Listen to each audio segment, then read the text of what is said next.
दुनिया के तमाम देशों का जो दौरा किया, यानी भारत की तरफ से प्रधानमंत्री नरेंद्र मोदी ने जो दौरा किया, वो भारत की उन देशों के साथ रिश्तों की मजबूती को बताता है।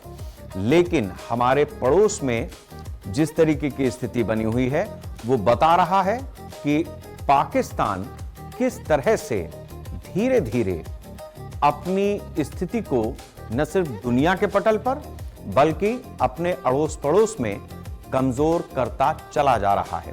भारत के साथ उसका जो रवैया है वो किसी से छिपा नहीं है दुनिया में। अब अफगानिस्तान भी इसी तनाव को झेल रहा है और झेलने के बाद पलटकर पाकिस्तान पर अटैक भी कर रहा है। ड्रोन से अटैक एक बार फिर हुआ है पाकिस्तान में।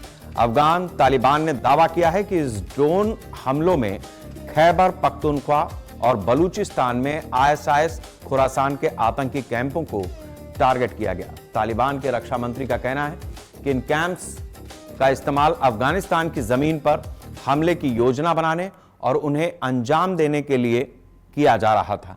तालिबान का पाकिस्तान के भीतर ड्रोन हमले को अंजाम देना पाकिस्तान के सेनाध्यक्ष आसिफ मुनीर के नेतृत्व वाली पाक आर्मी के लिए एक बहुत बड़ा झटका है। दरअसल पाकिस्तान पिछले कुछ दिनों से अफगानिस्तान पर लगातार अटैक कर रहा था।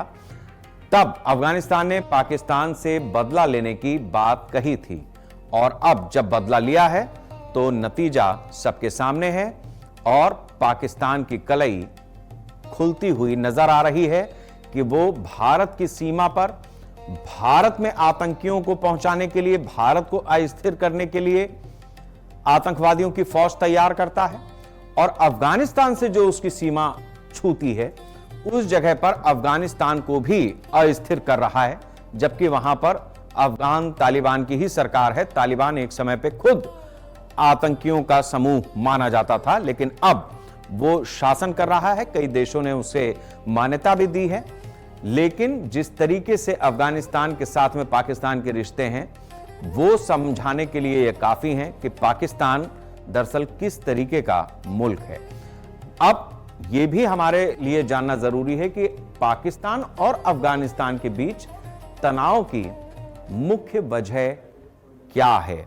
पाकिस्तान को अफगानिस्तान क्यों इस तरीके से ड्रोन के जरिए हमला करके उसकी औकात दिखा रहा है, इस बात को भी हमें समझना होगा। तनाव के पीछे मुख्य कारण है टीटीपी का मुद्दा।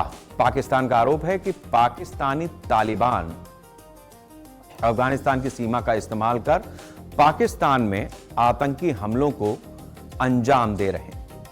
वहीं अफगान तालिबान लगातार इन आरोपों का खंडन करता आया है। पाकिस्तान की मांगों को मानने से भी इनकार करता आया है। अफगानिस्तान जिस तरीके की स्थिति है, डूरन रेखा विवाद, दोनों देशों के बीच करीब 2600 किलोमीटर की लंबी सीमा है और इसका ज्यादातर हिस्सा डूरन रेखा के रूप में जाना जाता है। इस सीमा पर भी विवाद है। अफगानिस्तान की सरकार आधिकारिक अंतर्राष्ट्रीय सीमा इसे नहीं मानती, जबकि पाकिस्तान इसी सीमा को मनवाने पर तुला है, जिसकी वजह से अक्सर सैन्य झड़पें होती हैं।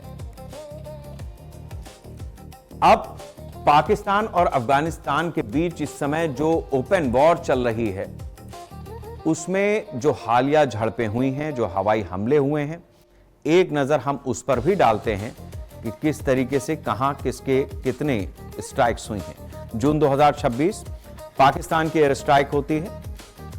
इसके बाद पाकिस्तान ने दावा किया कि इस हमले में टीटीपी के 26 आतंकवादी मारे गए हैं। तालिबान का आरोप था कि इसमें 11 बच्चों समेत 13 आम लोग मारे गए। 26-27 फरवरी को दोनों देशों के बीच अब तक का सबसे बड़ा सैन्य टकराव हुआ, जिसमें अफगानिस्तान द्वारा पाकिस्तानी सीमा चौकियों पर किए गए हमले के जवाब में जब वापस पाकिस्तान ने अटैक किया तो ऑपरेशन गजब-लिल हक का नाम इसे दिया गया।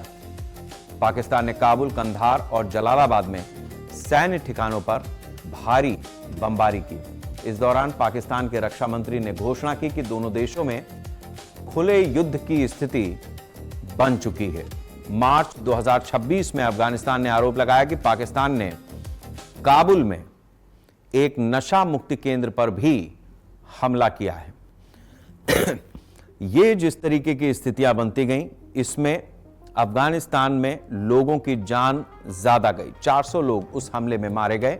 हालांकि पाकिस्तान ने केवल सैनिक बुनियादी ढांचे को निशाना बनाने की बात कही थी, जो कि गलत साबित हुई। मार्च के अंत में सऊदी अरब, कतर और तुर्की की मध्यस्थता के बाद ईद उल फितर के मौके पर एक अस्थायी युद्ध विराम हुआ था, जो अब एक बार फिर से दिखाई दे रहा है होता हुआ। अप्रैल और मई में सीमा पार से हुई दोबारा गोलीबारी के बाद यह पूरी तरीके से विफल हो गया और अब दोनों देश एक दूसरे पर वापस हमला बोल रहे हैं।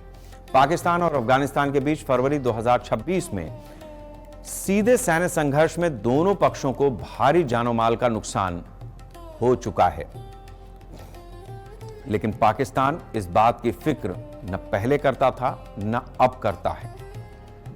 हजारों लोग विस्थापित हुए हैं। पाकिस्तान का दावा है कि उसने 796 से ज्यादा तालिबान लड़ाकों को मार गिराया। इसके अलावा पाकिस्तान ने अफगानिस्तान में छिपे 80 से ज्यादा टीटीपी उग्रवादियों को मार गिराया। यह भी दावा पाकिस्तान से किया गया है। अब पाकिस्तानी दावों की जो हकीकत है, वो अफगानिस्तान सरकार कहती है कि सिर्फ 40 सैनिक मारे गए। अफगानिस्तान के अनुसार पाकिस्तान द्वारा की गई एयर स्ट्राइक में सैकड़ों आम नागरिकों की मौत हुई है। यानी जो मारे गए, जिन्हें पाकिस्तान आतंकी बता रहा है, वो अफगानिस्तान के आम नागरिक हैं। अफगानिस्तान का दावा है कि उनकी जवाबी कार्रवाई में 327 से ज्यादा पाकिस्तानी सैनिक मारे गए। तालिबान ने पाकिस्तान की कई सीमा चौकियों पर भी भारी नुकसान पहुंचाने का दावा किया है। युद्ध के चलते सीमावर्ती इलाकों में करीब 94,000 से ज्यादा लोग विस्थापित हो चुके हैं। ये आंकड़े अपने आप में बता रहे हैं कि पाकिस्तान जिसका पड़ोसी है, उसे चैन से बैठने नहीं देता। उसे अपनी आवाम की परवाह नहीं, और जहां जिस तरीके से जो देश अपनी गुजर बसर करने में लगा है, अपनी तरह से चीजों को चलाने में लगा है, वो भी उससे बर्दाश्त होता नहीं। भारत ने संयुक्त राष्ट्र सुरक्षा परिषद में पाकिस्तान अफगानिस्तान युद्ध पर कड़ा रुख अपनाते हुए पाकिस्तान की सैन्य कार्रवाई की तीखी आलोचना की और अफगानिस्तान के लिए अपना समर्थन जताया। भारत के इस रुख को भी हमें समझना होगा कि आखिर अफगानिस्तान से भारत इस तरीके की स्थितियों को क्यों चाहता है, क्यों भारत ने अफगानिस्तान का समर्थन किया। भारत ने वैश्विक मंच पर पाकिस्तान द्वारा किए जा रहे अफगानिस्तान में अत्याचारों का मुद्दा जोर शोर से उठाया। हवाई हमलों को भारत ने नरसंहार करार दिया। भारत ने कहा कि एक नरसंहार को आतंकवाद विरोधी सैन्य अभियान का नाम देकर पर्दा नहीं डाला जा सकता।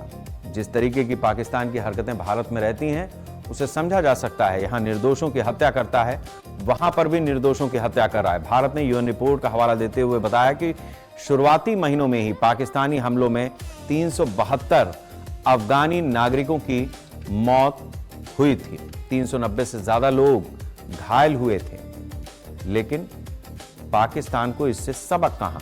जिन्हें आतंकवाद के नाम पर मारा गया, वो दरअसल आम लोग थे और इसे आतंकवाद पर कार्रवाई नहीं कहा जा सकता। पाकिस्तान द्वारा भू परिवेष्टित अफगानिस्तान के व्यापारियों के लिए भी ये एक सबब है और बंद करने पर भारत ने कहा कि यह पारगमन आतंकवाद है।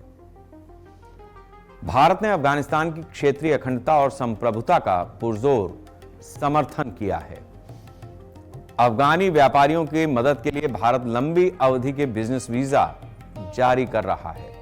पाकिस्तान ने आरोप लगाया कि तालिबान भारत के इशारे पर हमले कर रहा है। एमईए ने कहा कि अपनी आंतरिक विफलताओं के लिए पड़ोसियों को दोषी बताना भारत की आदत है। यानी पाकिस्तान जिस तरीके की हरकतें भारत के साथ करता आया, जब दुनिया के बाकी देशों के साथ में भी उसकी वही हरकतें हैं, तो भला भारत इस जंग पर पाकिस्तान की कलई क्यों ना खोले और पाकिस्तान की तरफ से जो जवाब दिया गया है वो बिल्कुल वैसा ही है जैसा उससे आमतौर पर उम्मीद की जाती है, यानी उल्टा चोर कोतवाल को डांटे। अब सवाल यह है कि भारत और अफगानिस्तान के बीच जिस तरीके के रिश्ते हैं उसमें पाकिस्तान और अफगानिस्तान की अगर लड़ाई हो रही है तो भारत पर क्या प्रभाव पड़ रहा है। पश्चिमी सीमा अफगानिस्तान में अस्थिरता और चरमपंथी गतिविधियों के बढ़ने से भारत को अपनी पश्चिमी सीमाओं पर खुफिया निगरानी और रक्षा तैनाती पर अधिक खर्च करना पड़ता है। पाकिस्तान और अफगानिस्तान के बीच संघर्ष से मध्य एशिया और चाबहार बंदरगाह के जरिए जो रणनीतिक व्यापार और संपर्क मार्ग तैयार किए गए उसमें भी बाधा उत्पन्न होती है।